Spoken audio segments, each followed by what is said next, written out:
Bom, já vimos as ligações iônicas, as ligações covalentes, agora a gente vai ver a ligação metálica. As ligações metálicas elas podem ser feitas de duas formas.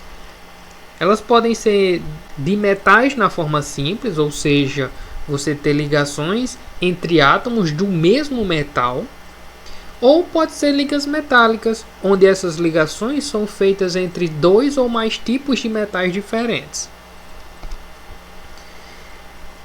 Como a gente sabe, os metais eles têm uma capacidade de doar elétrons. E essa capacidade de doar elétrons, quando você tem uma ligação metálica, ele transforma essa ligação em um mar de elétrons ou nuvem eletrônica. Por quê? Porque os metais, como ele tem capacidade de doar elétrons, eles vão ficar com os elétrons um pouco mais maleáveis, um pouco mais fácil de se retirar daquele átomo. Como a gente pode observar aqui você tem o íon metálico. O íon metálico ele é positivo, por quê? Porque ele tem a capacidade de doar elétron e está aqui o elétron. Então o elétron ele fica de uma forma que ele pode ser retirado facilmente.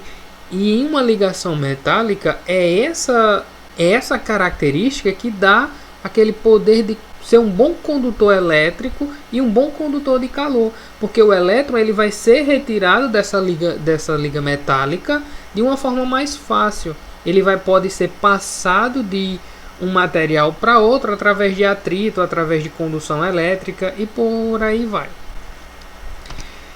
E essa ordenação ou essa atração ou esse movimento dos elétrons, ele não é uma forma ordenada. Por quê?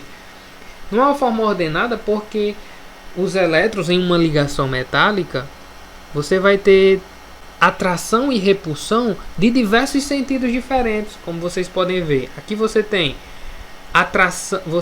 a atração em um sentido, em outro, e você tem a repulsão em um sentido, em outro.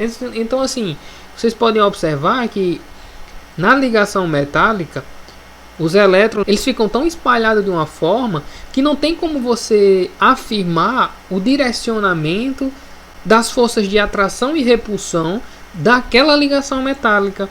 Então, por esse motivo, facilita aos metais conduzirem a eletricidade. Que justamente que o momento em que essa liga metálica entra em contato com a rede elétrica, coisa do tipo, aí sim passa a fazer uma ordenação no fluxo de elétron desse material. Mas para o assunto de ligações químicas específico, eu quero que vocês entendam aqui. Em uma ligação metálica, essa ligação ela é uma nuvem eletrônica, onde os elétrons vão estar dispersos dentro dessa nuvem eletrônica, e esses elétrons eles podem ser facilmente retirados, justamente pela capacidade que os metais têm de serem doadores de elétrons. Outra coisa que vale ressaltar nas ligações metálicas é justamente o fator dessas ligações acontecerem apenas no estado sólido ou líquido. Jamais você vai ver uma ligação metálica no estado físico gasoso, jamais. Sempre você vai ter as ligações metálicas ou no estado sólido ou líquido.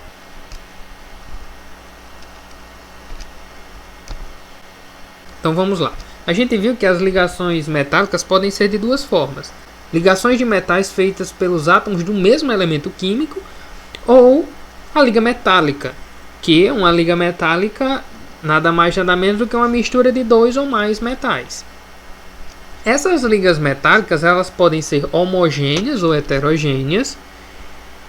E essas ligas metálicas elas servem basicamente para melhorar as propriedades que as substâncias separadas não apresentam. Então você pode ver ligas metálicas de apenas um elemento químico, que são as ligas metálicas de metais simples. Porém, essas ligas metálicas elas não são muito enfatizadas por não ter uma aplicação muito útil no nosso cotidiano. As ligações metálicas nas quais a gente estuda e aborda de uma forma mais ampla são as ligas metálicas que têm dois ou mais metais. Por quê? Porque os metais puros eles não têm muita utilidade para o nosso cotidiano. Por exemplo, o ferro. O ferro é muito duro, porém é muito quebradiço. O ouro é um metal muito mole. O magnésio é um metal muito reativo. Então esses metais na forma pura, eles não têm muita utilidade para a gente.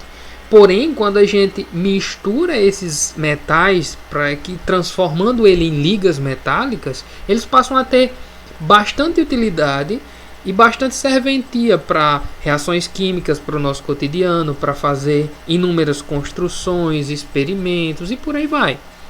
Está bem? Então essas ligas metálicas, elas são feitas basicamente para isso aqui, melhorar as propriedades das substâncias que separadas elas não têm.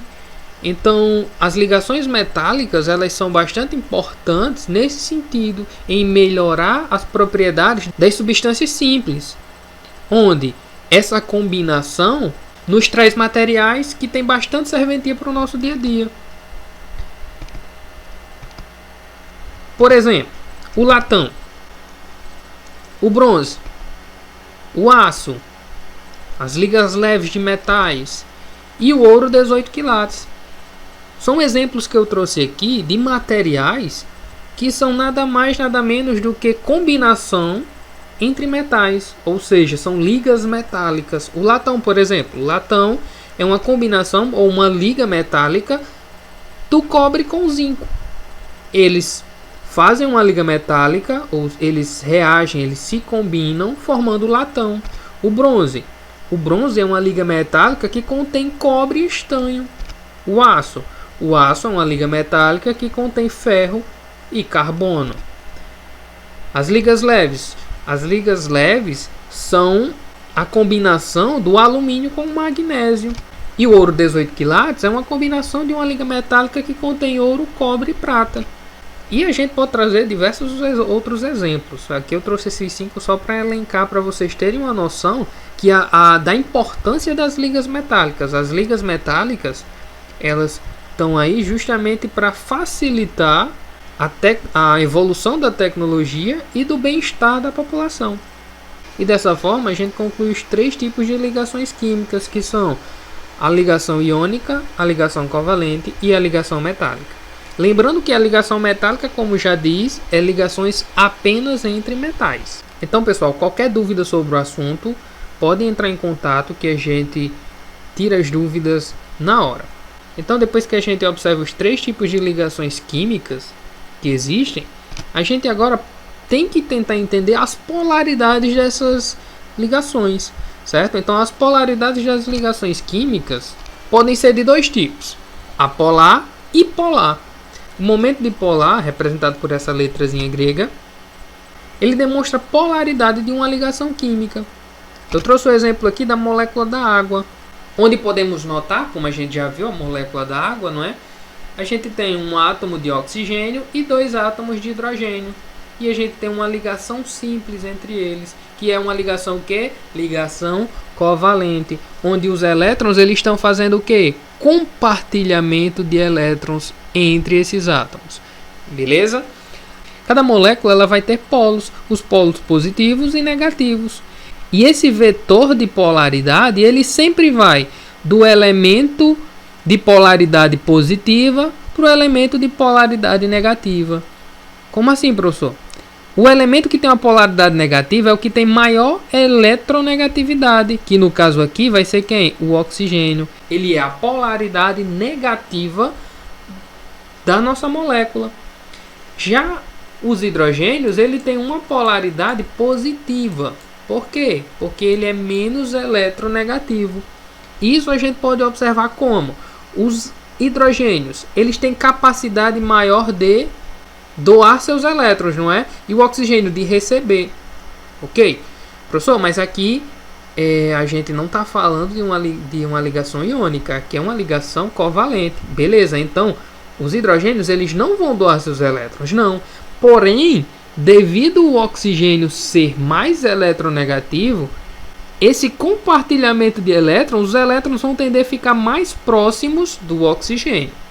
Ele não tira os elétrons do hidrogênio, não, porque a gente está falando de ligações covalentes. Ou seja, os elétrons são compartilhados, porém os elétrons eles gostam mais quando estão mais próximo do oxigênio do que quando eles estão mais próximos dos hidrogênios. Entendido?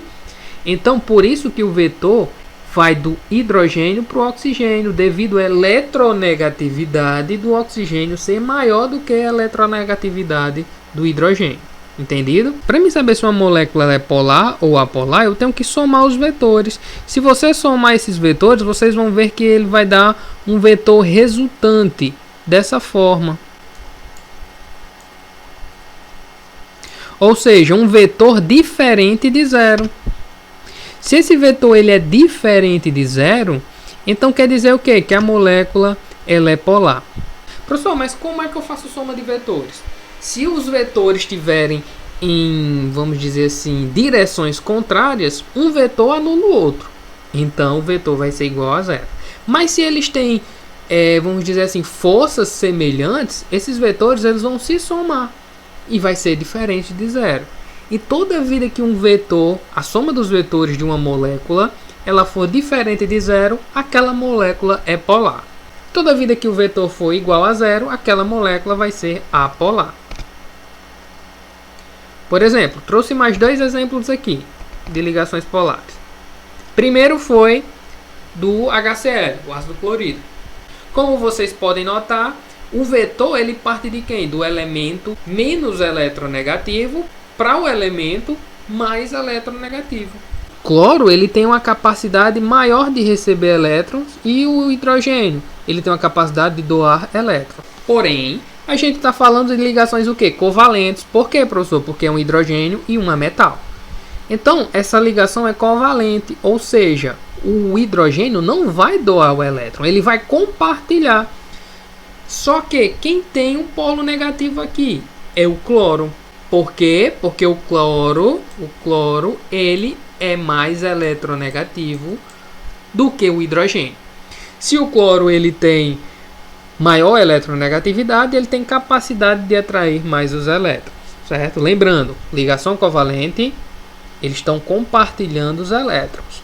Porém, a nuvem eletrônica ela fica mais próxima do cloro do que do hidrogênio. Por quê? Porque ele é mais eletronegativo.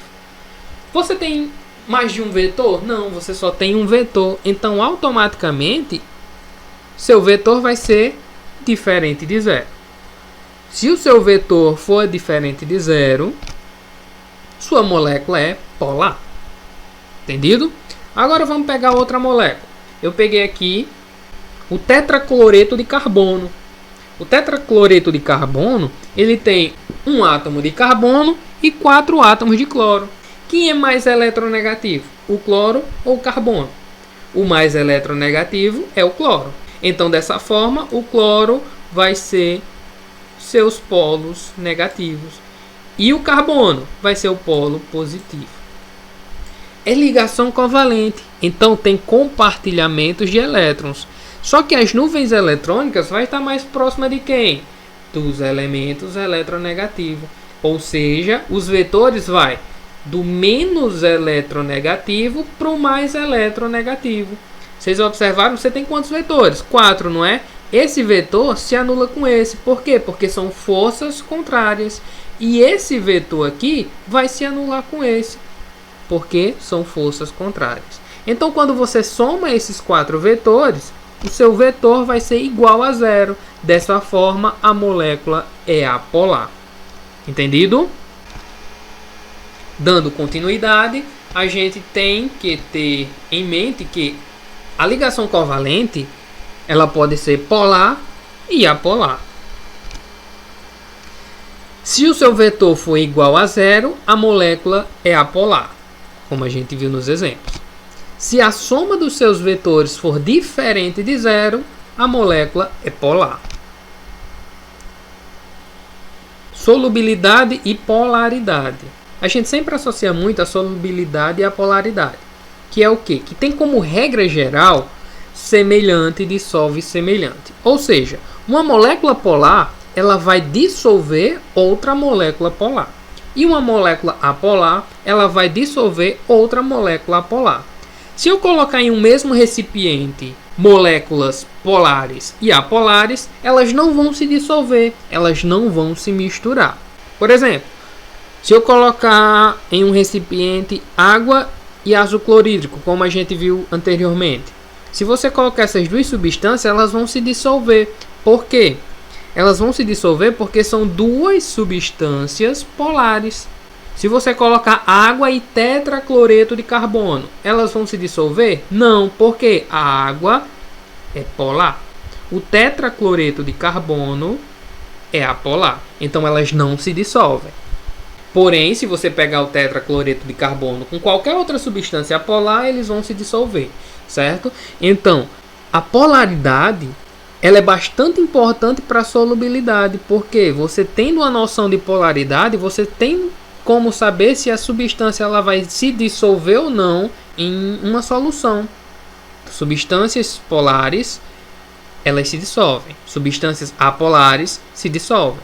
Mas se você pegar uma substância polar e uma apolar, elas não vão dissolver. Tá bem? Então, é aquela regra geral de semelhante dissolve semelhante. Outra coisa bastante interessante que a gente tem que entender sobre a solubilidade da água é quando a gente coloca substâncias iônicas em moléculas. A substância iônica, ela tem ligações iônicas. Quando você coloca uma substância iônica em contato com a água, eu trouxe o exemplo dessa substância iônica, o cloreto de sódio. O cloreto de sódio, a gente sabe que é uma ligação iônica. Por quê? Porque são íons. Então, quando você coloca uma substância iônica em contato com a água, ela vai sofrer uma dissociação e vai formar o quê? Os íons, o cátion e o ânion. Ou seja, quando você tem uma solução iônica, quando você coloca ela em contato com a água, há uma dissociação, ou seja, uma separação dos íons. Então essa é uma outra forma de você entender quando aquelas ligações são iônicas ou quando elas são covalentes. Quando a ligação é iônica, ela é feita ou ela é, vamos dizer assim, compreendida por íons. E quando esses íons, quando essas substâncias iônicas, elas entram em contato com a água, há uma dissociação, onde você apenas separa aqueles íons. E eles ficam aquosos justamente por quê? Porque eles estão dissociados em água. Já quando você pega uma molécula e coloca ela em contato com a água, ela passa a haver uma ionização. A gente sabe que os compostos moleculares eles estão feitos de ligações covalentes, certo? Eu peguei um exemplo aqui do ácido clorídrico, que é o hidrogênio, ligação de hidrogênio com a metal, uma ligação covalente. Quando você pega uma molécula dessa e coloca em contato com a água, ela sofre uma ionização. O que é isso, professor? Eles separam os íons, formando um cátion e um ânion. Ah, professor, aqui fez também. Não, aqui você já tinha o cátion e o ânion. Você já tinha o cátion e o ânion. E o que foi que você fez? Você dissociou. E esse cátion e esse ânion, ele está em meio aquoso. Certo? Ou seja, eles estão dissociados. Eles estão dissociados em meio à água. Já na molécula, não. Você pega uma molécula e coloca ela em contato com a água, eles vão formar o quê? Vão ionizar. Eles vão entrar em ionização e vai separar um cátion e um ânion. O ânion aqui vai ser quem? O cloreto. E o cátion? O cátion, eu botei aqui H+, mas geralmente ele aparece como hidrônio. Por quê? Porque é o cátion mais estável nessa fórmula. Então, pessoal, espero que vocês tenham entendido um pouco sobre o assunto de ligações químicas, onde a gente abordou a parte introdutória das ligações químicas. A gente viu nos vídeos anteriores os tipos de ligações químicas, que são ligação iônica, covalente e metálica. E a gente viu as polaridades das ligações e também essa associação da polaridade com a solubilidade. Qualquer dúvida pode entrar em contato. Agora vamos aos exercícios.